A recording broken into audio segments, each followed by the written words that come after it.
Oke guys, selamat pagi. Jumpa lagi dengan saya Zakaria Abdi dari Secangkir Kopi. Nah, saat ini saya sekarang berada di perkebunan kopi milik PTPN 12. Nah, tujuan saya datang ke sini adalah untuk belajar bagaimana cara mengolah atau memproses kopi Arabica yang baik dan benar sesuai dengan janji saya di video yang lalu. Setelah saya mengulas kopi Robusta, saya akan mengulas juga tentang bagaimana cara mengolah atau memproses kopi Arabica.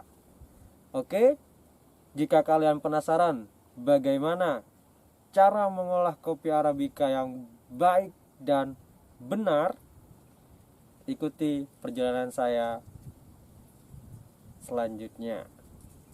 Oke.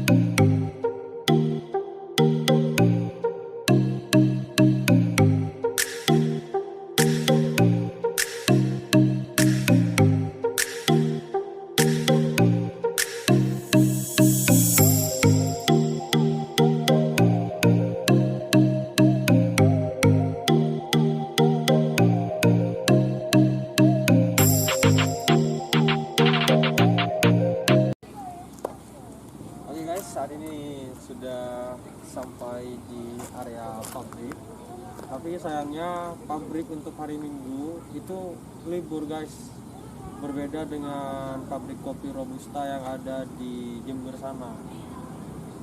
Justru kalau di sana itu hari Minggunya ramai pengunjung gitu. Tapi hari ini di perkebunan Arabica itu libur guys.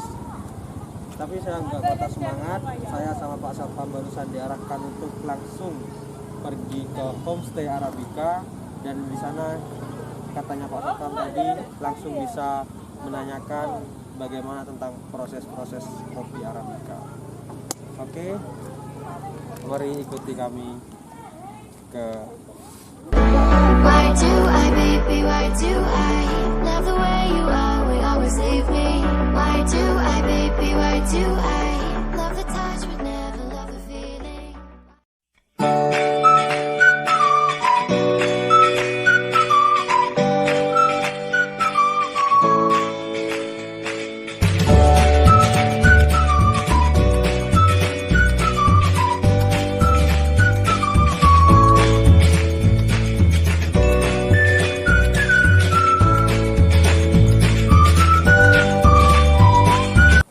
Halo guys, akhirnya saya sudah tiba di lokasi.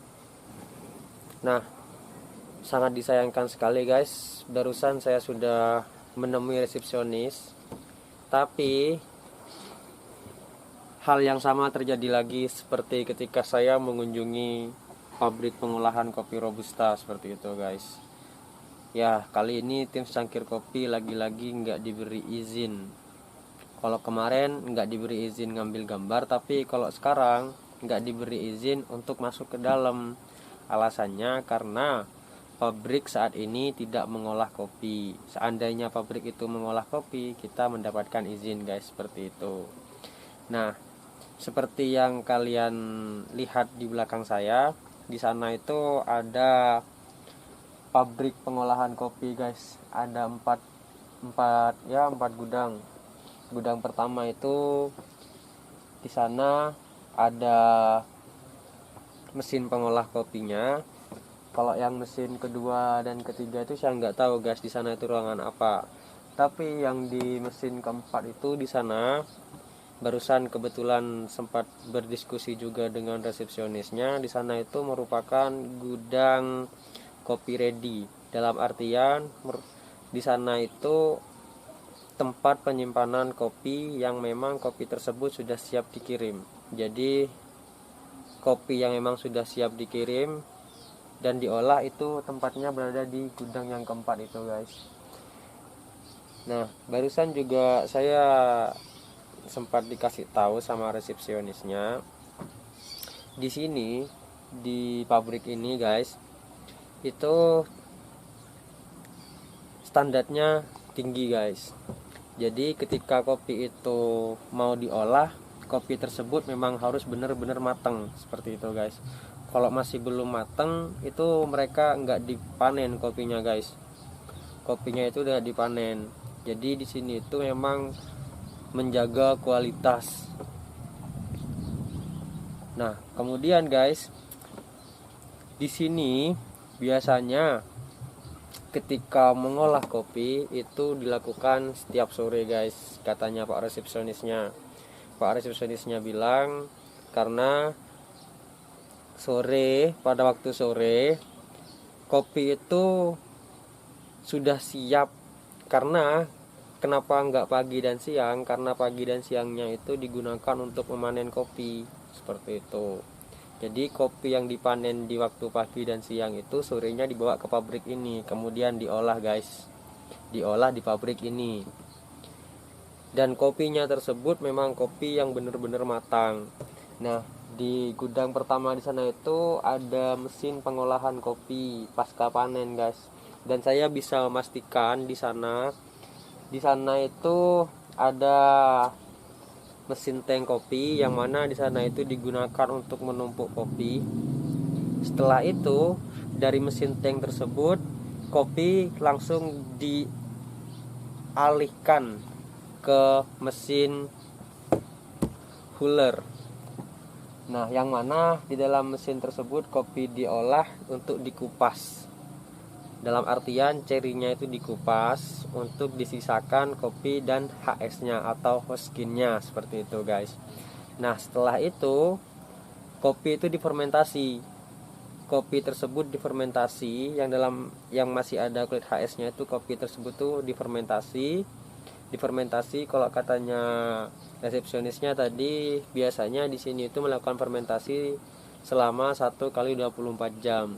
Setelah itu difermentasi, kopi tersebut ada yang langsung dibilas, dibersihkan, ada yang langsung dijemur sesuai dengan prosesnya. Apakah itu mau menggunakan full wash atau semi wash seperti itu guys.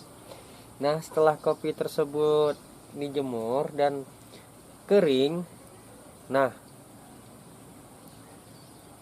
kopi tersebut dimasukkan ke dalam mesin grinder, yang mana mesin tersebut berfungsi untuk memisahkan hoskin atau HS-nya dari kopinya tersebut guys.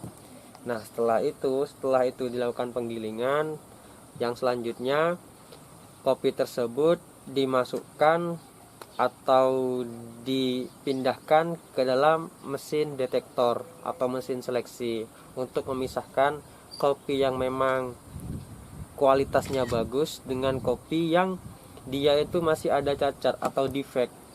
Karena apa? Karena di sini pabrik dan dia itu mendahulukan kualitasnya daripada kuantitasnya guys. Seperti itu. Nah, untuk selanjutnya di sana itu kurang lebih sama seperti yang ada di pabrik pengolahan kopi robusta. Di sana juga masih ada pemilihan manual. Karena apa? Karena ditakutkan mesin detektor itu masih meloloskan kopi-kopi yang defect seperti itu guys. Setelah itu ketika bila mana kopi tersebut sudah siap dikemas atau siap untuk dikirimkan, maka kopi tersebut berpindah ke mesin atau gudang yang paling depan itu guys, mesin atau gudang kopi ready seperti itu guys. Mohon maaf saya nggak bisa menjelaskan secara detail karena saya juga nggak bisa mendapatkan gambaran kira-kira mesin apa aja yang ada di dalam itu guys, seperti itu. Karena ya yang pertama saya nggak mendapatkan izin untuk melihat, yang kedua saya juga memantaunya dari jarak jauh dan itu pun menggunakan kira-kira, tapi kurang lebih memang itu proses yang digunakan guys. Oke, saya akan mengganti atau merevisi video ini ketika di sini mulai memproses kopi guys. Oke, mohon maaf atas keterbatasannya. Apabila ada kesalahan, kami dari tim Secangkir Kopi dan saya Zakaria Abdi secara pribadi mohon maaf yang sebesar-besarnya. Oke, kopi itu mahal bukan dari ceritanya, tapi dari kualitasnya dan rasanya serta proses yang menentukan kopi itu mahal atau tidak. Ingat, kopi mahal bukan dari ceritanya, tapi dari prosesnya.